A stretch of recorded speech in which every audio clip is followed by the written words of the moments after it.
पंज प्याले पंज पीर, छठम पीर बैठा गुरु भारी।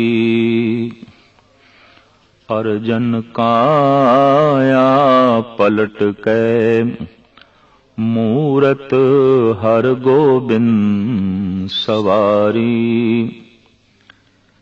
चली पीड़ी सोडियां, रूप दिखावन वारो वारी। दल भंजन गुर सूरमा, वड जोदा बहु परोपकारी। पुछन सिख अरदास कर, छे मैला तक दर्श निहारी।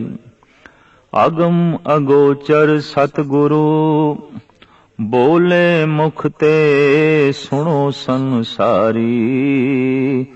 कल जुग पीड़ी सोडियां, निहचल नीम उसार खिलारी। महान शख्सियत, रूहानी बरकतां दे मालिक धन गुरु हरगोबिंद साहब जी महाराज दा अवतार हाड़ वधे 1 संमत 1652 विच गुरु की वडाली जिला अमृतसर विखे होया। आप दे पिता धन श्री गुरु अर्जन देव जी महाराज ते माता गंगा जी सन। आप दे जन्म बारे अजीबो गरीब एक कथा चलती है। जगत माता गंगा जी ने अपने पति धन गुरु अर्जन देव जी महाराज दे अगों बेनती की थी। जिठाणी ने ताना मारे, बे औलादी है गंगा, सखणी रहेगी, सखणी चले जाएगी। ये सारी शान शौकत दौलत मान मर्यादा साडी है। आपने अरजोई की थी, जगत दियां झोलियां भरन वाले, मेरी झोली भी भरो। तां धन गुरु अर्जन देव जी महाराज ने अपनी सुमतनी जगत माता गंगा जी नूं आख्या, वर देणगे बाबा बुढ़ा जी। तो आप बड़े सादे भाव नाल मिसे प्रसादे बना के और प्याज रख के पहुंचे बीड़, जिथे बाबा जी खेती बाड़ी दा काम करते सन। दूरों वेख के बाबा जी ने सन्मान किया, सत्कार किया। मेहनत करके खेती बाड़ी दा काम करके बाबा जी नूं अत्यंत भुख लगी हुई सी। अगों मिसे प्रसादे रखे और प्याज दे गंडे रखे। अंदर दी जानन वाले ते गुरु बरकतां नूं प्राप्त कर चुके बाबा बुढ़ा जी, जो साहिब श्री गुरु नानक देव जी महाराज तो वरसाए गए सन ते हुण मौजूद सन और गुरु भक्ति दे निपुण संपूर्ण। प्रसादे दे कौर बुरकियां मूंह दे च पा के जद प्याज नूं मुठ नाल तोड़न लगे तां कहण लगे, हे गुरु पत्नी धन माता गंगा, थोड़ी कुख तो उस बच्चे ने जन्म लेना है जो दुष्टां ते जालमां दे सिर भन्नेगा। ए वाक ब्रह्म ज्ञानी दे ए बोल बिल्कुल सही होए। समा पाके गुरु अर्जन देव जी महाराज दे घर और माता गंगा जी दी कुख तो उस अवतारी पुरुष दा जन्म होया जो दल भंजन गुरु सूरमा, वड योधा बहु पर उपकारी। आप जी नूं गुरगद्दी जेठवदी 8 संमत 1663 दे बख्शिश हुई। आप जी दी संतान बाबा गुरदित्ता जी श्री बाबा अणी राय जी, सूरजमल जी, बाबा अटल राय जी ते श्री गुरु तेग बहादुर जी ते बीबी वीरो जी सन। आप जी ने बड़े सुंदर सुंदर अस्थान वसाए ते बनाए। श्री अकाल तख्त, किला लोहगढ़, कौलसर, विवेकसर, श्री कीरतपुर महाराज ते डेरा साहिब लाहौर। आपने बहुत वड्डे युद्ध भी लड़े, एक अमृतसर विच, दूजा हरगोबिंदपुरे, तीसरा महाराज ते चौथा करतारपुर विच।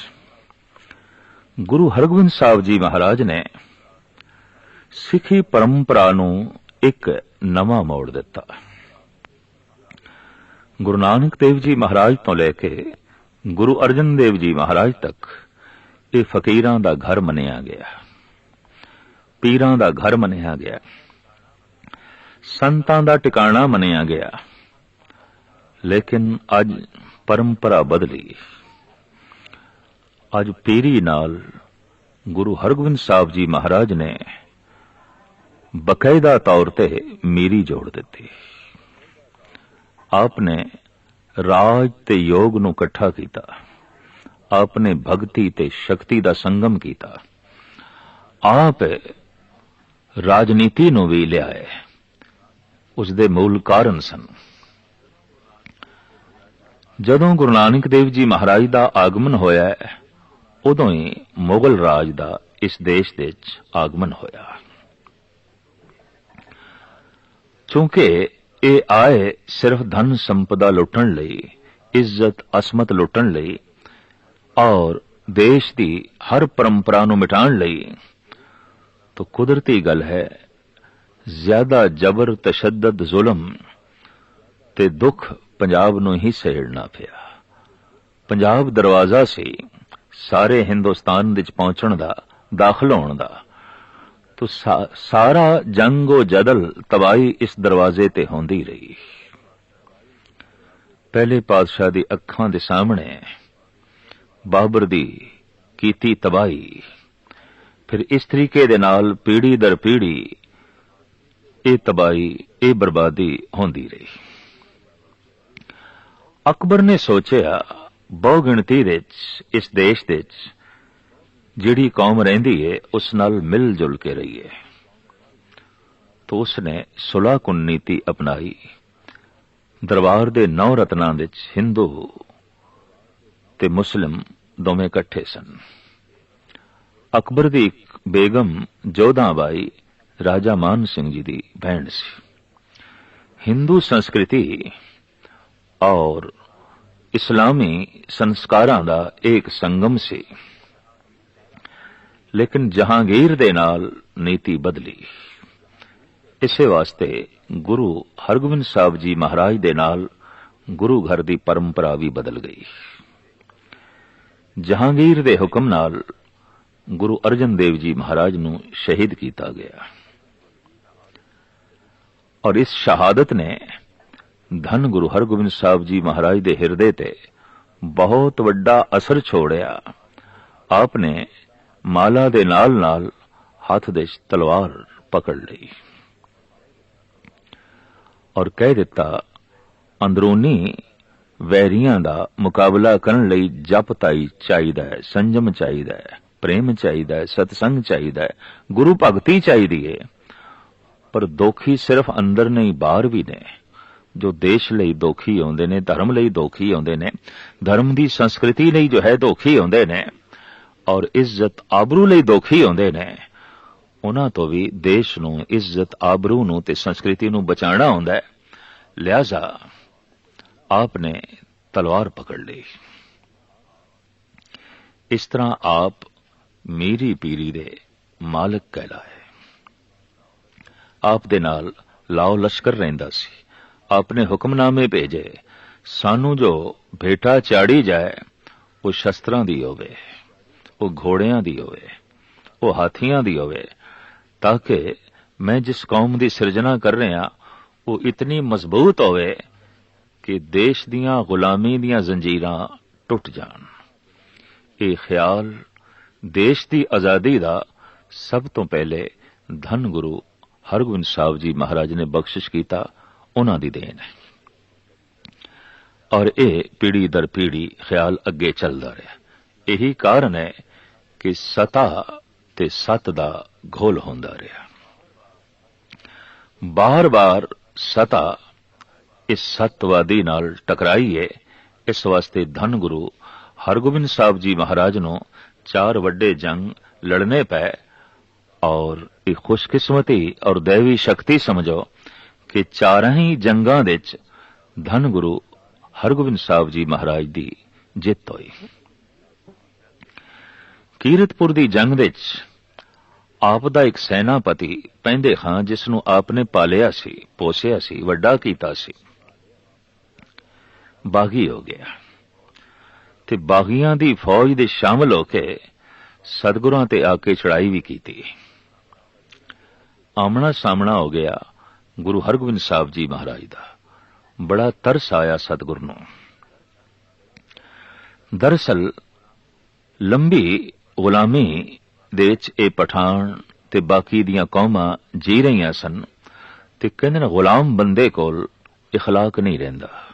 गुलाम बंदे दी अणख मर जांदी है, गुलाम बंदे दी गैरत पैरां थल्ले चली जांदी है। तो पैंदे खां दे अंदर भी कोई इखलाक नहीं। उसने पूरी एहसान फरामोशी की, सतगुरां दे कीते उपकार सारे भुला दिते और तलवार लेके सतगुरां दे नाल लड़न लई आ गया। महाराज ने भी मयान चो तलवार कढ़ी, लेकिन पहले वार जद पैंदे खां ने कीता सतगुर ने ढाल नाल रोकिया। दूजा वार उसने कीता, वह भी पातशाह ने ढाल नाल रोकिया। यके बाद ईगरे उसने 6 वार कीते। गुरु हरगोबिंद साहब जी महाराज ने 6वें वार ढाल नाल रोके। फिर तलवार चलांदियां होए आख्या, चुना नमी जदन जदन ई अस्त। पैंदे खां तलवार इंज नहीं चलाई दी, इंज चलाई दी। वार करके दसिया। मुहस्सन फानी लिखदा है, मैदान जंग दे विच किसे दुश्मन नूं तलवार चलाण दी जाच सिखाणी, ये धन गुरु हरगोबिंद साहब जी महाराज दे हिस्से ही आया है। हिरदा कितना कोमल सी, कितना निर्मल सी, कितना पावन सी, 12 मूला दी गल है। मां बाप ने नवें जन्मे एक बच्चे नूं बाहर रूड़ी ते सुट दिता, गंदगी दे ढेर ते सुट दिता। क्यों? करूप सी ते जन्म समय इस दे मूंह दे चों 2 दंद बाहर निकले हुए सन। सतगुरु शिकार खेडदे हुए जद उत्थों लंघे, बच्चे दे रोण दी चीखण दी आवाज कन्नां च पई। दर्दी दाते ने अपना घोड़ा रोकिया, नाल दे ਸਿੰਘਾਂ ਨੂੰ ਕਿਹਾ, देखो किसे मनुखी बच्चे दी आवाज गंदगी दे ढेर तो आ रही है, रूड़ी तो आ रही है। सिंह भजे हुए गए, देखिया कि हां पातशाह, मनुखी बच्चा है पर बड़ा कोहतरा है, बड़ा गंदा है, बड़ा कोतरा है। साहिबां दे मुखार बिंद तो निकलिया, कोई गल नहीं, चुक ले आओ, सुथरा होवेगा। इस बच्चे दा नां सुथरा शाह पिया। वड्डा होके इदा तकिया कलाम सी, हरदम नानक शाह धर्म दे बेड़े बनने ला, हरदम नानक शाह धर्म दे बेड़े बनने ला। बकायदा सुथरा शाइयां दा एक पंथ चल पिया, जिन्हां ने गुरु घर दा बहुत वड्डे पद्धर ते पंजाब दे प्रचार कीता। और ये हत्थां दे कड़े पा के सोटियां नाल वजा के बस बार बार यही गाई जांदे सन कि हरदम नानक शाह धर्म दे बेड़े बनने ला। इस तरीके दे नाल ये गुरमत दा प्रचार करदा रहा ते सतगुरां दी शरण विच रह के ब्रह्म ज्ञान नूं प्राप्त होया।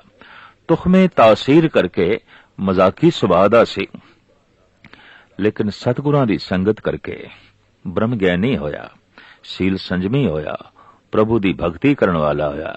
इस तरह दे बच्चे नूं जिसनूं मां ने भी सुट दिता, पिता ने भी सुट दिता, गुरु चुक के लिया है और अपनी गोद विच थां दिती। बच्चे की तरह जो है पा लिया। इस सूरबीर दा हिरदा कितना कोमल सी, इस घटना तो पता चलता है। आपने सिख जगत नूं एक बड़ी अजीम देन दिती, अकाल तख्त। हुक्म कीता, ऐ सिंघो, अपने राजसी झगड़े, धार्मिक मतभेद, समाजिक कल कलेश इस तख्त ते आके निपटाया करो। आपस विच बैठ के फैसला करया करो ते अकाल तख्त दा जथेदार जो फैसला करे उसनूं प्रवान कर लिया करो, उसनूं कबूल कर लिया करो। सिख जगत विच ये बड़ी महान परंपरा धन गुरु हरगोबिंद साहब जी महाराज ने तोरी और वाकई इसकी लोड़ सी, क्योंकि देश खतरे दे सी चारों ओर और आपसी बिखाद खड़ा हो जाए, आपस दी ही शक्ति पाड़ जाए तो फिर देश की रक्षा करनी ते अपने आप नूं बचाना औखा हुंदा है। आम जगत विच जिहड़ी राजनीति चलदी है वो इन्हां चार गुणा करके चलदी है, जो वास्तविक चार गुण नहीं ने, हकीकत विच औगण ही ने। शाम, दाम, दंड, भेद। अगले दी शरणी पै जाओ या अगले नूं अपनी शरण विच थां दिओ और इस तरह उसनूं काबू विच रखो। पर उसकी शरणी पै के जे वो काबू च नहीं आया ते शरण विच रखण दे नाल भी वो काबू विच नहीं आया तां दाम कुछ दे के उसनूं काबू करो। पर जे किधरे वो दे के भी काबू विच नहीं आया तां दंड, उन्हें सजा दो, उन्हें मारो। पर जे दंड नाल भी वो काबू नहीं आ सकिया तो फिर पाड़ो, फिर टुकड़े टुकड़े करो, फिर पाड़ दो, वखेवा खड़ा कर दो। अज तक सारी दुनिया दी राजनीति इसे ढंग नाल चलती रही है और चलती आ रही है। धन गुरु हरगोबिंद साहब जी महाराज ने राजनीति की नवी बुनियाद रखी। मिलनसारी दा जज्बा, भाईचारा, इंसाफ, बराबरी, प्यार, ये आप दे बख्शे हुए बड़े महान सिद्धांतिक नुकते जो बड़े कारामद ने और सिख जगत नूं बहुत तामीरी रुचियां देंदे रहे। आप दा शस्त्रधारी होना और नाल घोड़ा सवारां दा रखना, सैना दा रखना वक्त दी हुकूमत नूं चंगा नहीं लग्या। आपने प्रचार दे नाल नाल ये प्रचार भी आरंभ कीता कि शक्तिशाली बनो, जो माला फेर दिओ इसकी रक्षा भी कर सको, अपने धर्म की रक्षा भी कर सको, अपने देश की रक्षा भी कर सको। समुचे कश्मीर दे जो अंदोलन चले हुए सन, आपने उत्थे फेरी पा के बहुत सुंदर दिलासा दिता और सारियां दे गुरमत दा प्रचार किया। कश्मीर दी सिखी धन गुरु हरगोबिंद साहब जी महाराज दी बनाई हुई सिखी है और उन्हां दे आशीर्वाद नाल फली है, फुली है। जहांगीर इसने एक दफा सतगुरां नूं बुला भेजिया आगरे। पातशाह गए, शानो शौकत गुरु हरगोबिंद साहब जी महाराज दी देख के लाओ लश्कर, सीस ते कलगी, गले विच मोतियां दी माला, मोंडे ते बाज, हथ विच तलवार चमकदी हुई जिसदी सोने दी मुठ। ए शानो शौकत जरी नहीं गई जहांगीर तो। और आम कहावत है, एक बादशाह अपने सामने किसी फकीर नूं ते बर्दाश्त कर सकता है, मंगते नूं ते बर्दाश्त कर सकता है, बादशाह अपनी बराबरी दा किसी बादशाह नूं बर्दाश्त नहीं कर सकता, ईरखा नाल भर जाता है। उसने धोखे नाल गुरु हरगोबिंद साहब जी महाराज नूं आगरे दे किले विच कैद करवा दिता। सिख जगत विच बड़ा रोस फैलिया। गुरु अर्जन देव जी महाराज दी शहादत तो बाद जो रोस सी, गुरु हरगोबिंद साहब जी महाराज दे कैद हो जाण नाल उस रोस दी अग दे तेल ही पिया। जिस ग्वालियर दे किले विच आप नूं कैद रखिया गया, उत्थे पहले दे ही 52 राजे कैद सन। इस देश विच जिस राजे नूं जहांगीर ने एक शक्ति समझिया, ताकत समझिया और अपने लिए खतरा समझिया, उन्होंने जोब कोब करके काबू किया ते फिर ग्वालियर दे किले च बंद कर दिता। सवेरे नाश्ते विच उन्हां नूं पोस्त पिलाया जांदा सी ताकि सहजे सहजे ये आलसी हो जान, दलिदरी हो जान, सोचण दी शक्ति इन्हां दी कुंद हो जाए। पर जद अज गुरु हरगोबिंद साहब जी महाराज किले विच गए तो किला वाकई मंदिर बन गया, सतसंग बन गया। इन्हां राजियां नूं प्रभु नाम सिमरन नूं मिलिया, प्रभु दी कीर्ति सुनन नूं मिली, प्रभु दा जस सुनन नूं मिलिया, रस आण लग पिया और महाराज ने कह दिता, कल तो तुसी पोस्त नहीं पीना, इनू ठुकरा देना है। इंज रब्बी नाम दा अमल दे के पोस्त दा अमल छुड़वा दिता। इतिहासकारां दे कथन अनुसार आप 14 महीने इस जेल विच रहे ने। अमृतसर तो संगतां आउंदियां रहियां ग्वालियर, किले दी परिक्रमा करके, किले दीयां दीवारां नूं मत्था टेक के और मन दे च गम रोस लेके वापस जांदियां रहियां। किले दी ओ परिक्रमा करदे सन, शब्द गांदे होए, प्रभु दा नाम जपदे होए। ये चौकी उदों तो ही एक परंपरा दा रूप बन गई। अज भी बेशतर गुरुद्वारियां दे ते खास करके दरबार साहब दे जो चौकी परिक्रमा दे बकायदा चलदी है, ये उसे यादगारी चिन्ह दा एक हिस्सा है। ये पहले किले दी परिक्रमा हुंदी सी, शब्द गांदे होया, प्रभु दा जाप करदे होया। साईं मियां मीर दी मुदाखलत, सिखां दा रोस और आम जनता दा रोस वेख के जहांगीर नूं घबराहट होई कि हुण ज्यादा देर तक गुरु हरगोबिंद साहब जी महाराज नूं कैद रखना औखी गल है। आपने रिहाई दा हुक्मनामा भेजिया और धन गुरु हरगोबिंद साहब जी महाराज ने रिहा होने तो इनकार कर दिता। क्यों? वो 52 राजे रोण लग पे, आखण लगे, पातशाह आप चले हो, तुसी साडा सहारा सी, थोड़े आसरे ते दिन बड़े सोहणे लंघ रहे सन। प्रभु चिंतन साड़ी खुराक बन गई सी, प्रभु सिमरन साड़ी दौलत बन गई सी। ये आनंद हुण किवें मिलेगा? आप जा रहे हो।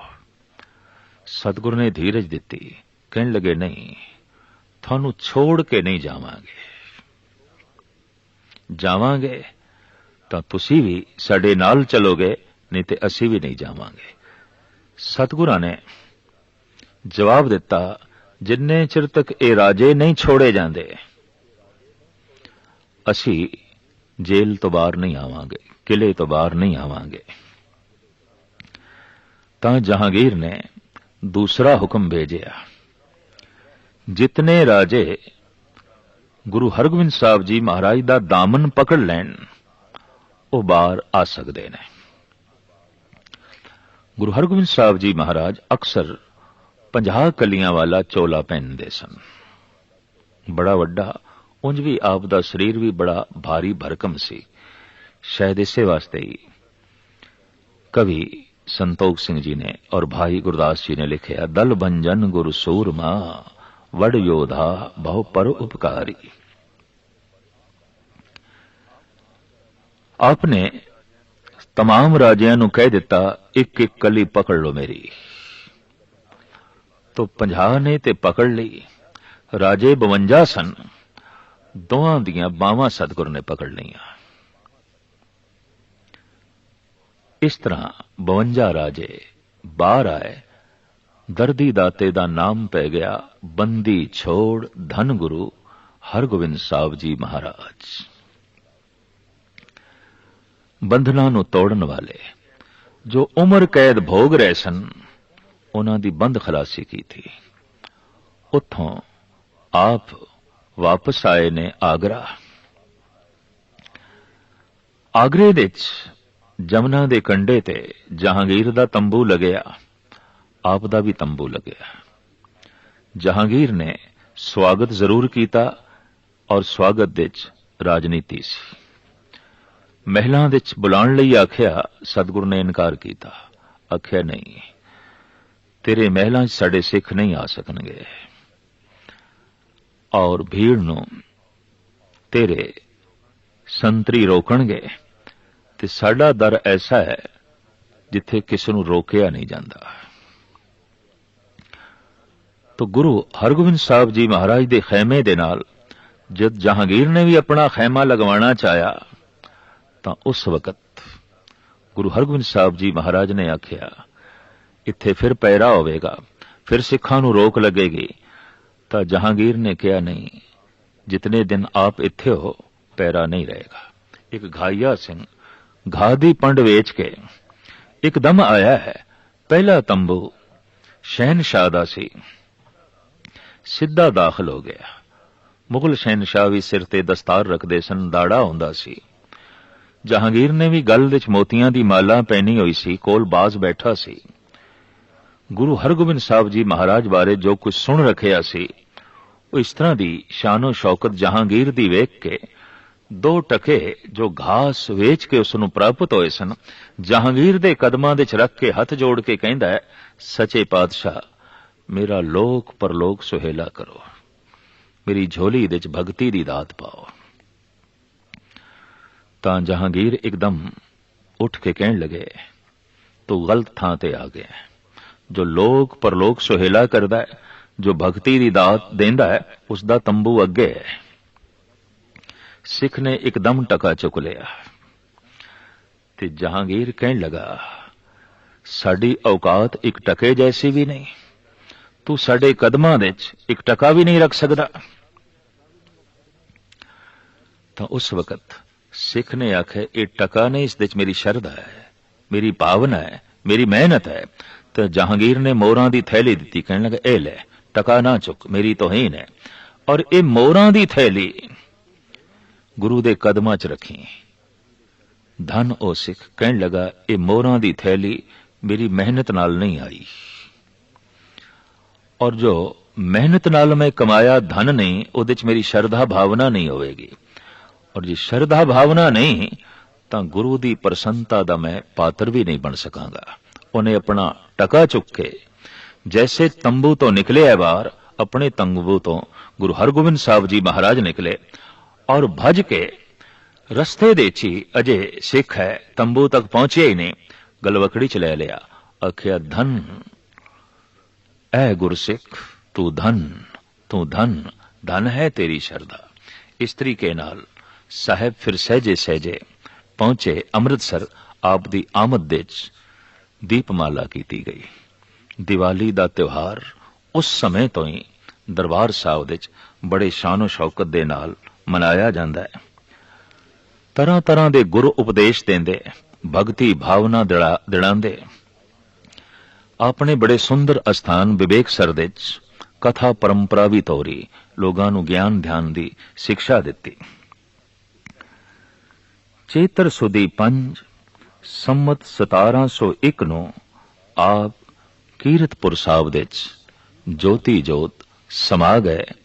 ਇੰਜ ਇੱਕ ਅਗੰਮੀ ਛਾਪ ਜਗਤ ਨੂੰ ਦੇ ਗਏ ਕਿ ਫਕੀਰ ਸਿਰਫ ਉਹੀ ਨਹੀਂ ਜੋ ਮਾਲਾ ਫੇਰਦਾ ਹੈ, ਫਕੀਰ ਉਹ ਹੈ ਜੋ ਆਪਣੀ ਮਾਲਾ ਦੀ ਰੱਖਿਆ ਵੀ ਕਰਦਾ ਹੈ, ਆਪਣੇ ਦੇਸ਼ ਦੀ ਰੱਖਿਆ ਕਰਦਾ ਹੈ, ਔਰ ਲੋਕਾਂ ਦੀ ਇੱਜ਼ਤ ਆਬਰੂ ਬਚਾਉਣ ਲਈ ਵੀ ਅੱਗੇ ਆਉਂਦਾ ਹੈ। ਅੱਜ ਤੱਕ ਫਕੀਰ ਕਰੀਬਨ ਤਨਹਾਈ ਦੀ ਜ਼ਿੰਦਗੀ ਬਤੀਤ ਕਰਦੇ ਰਹੇ, ਔਰ ਰਾਜਨੀਤੀ ਦੇ 'ਚ, ਸਮਾਜਿਕ ਕੰਮਾਂ ਦੇ 'ਚ, ਤਾਮੀਰੀ ਰੁਚੀਆਂ ਦੇ 'ਚ ਉਜਾਗਰ ਨਹੀਂ ਹੁੰਦੇ ਸਨ, ਇੱਕ ਪਾਸੇ ਹੋ ਜਾਂਦੇ ਸਨ। ਧੰਨ ਗੁਰੂ ਹਰਗੋਬਿੰਦ ਸਾਹਿਬ ਜੀ ਮਹਾਰਾਜ ਨੇ ਇਹ ਨਵੀਂ ਪਰੰਪਰਾ ਤੋਰੀ ਤੇ ਆਪ ਦੇ ਨਾਲ ਲਕਬ ਜੁੜਿਆ, ਮੀਰੀ ਪੀਰੀ ਦੇ ਬਾਦਸ਼ਾਹ ਧੰਨ ਗੁਰੂ ਹਰਗੋਬਿੰਦ ਸਾਹਿਬ ਜੀ ਮਹਾਰਾਜ।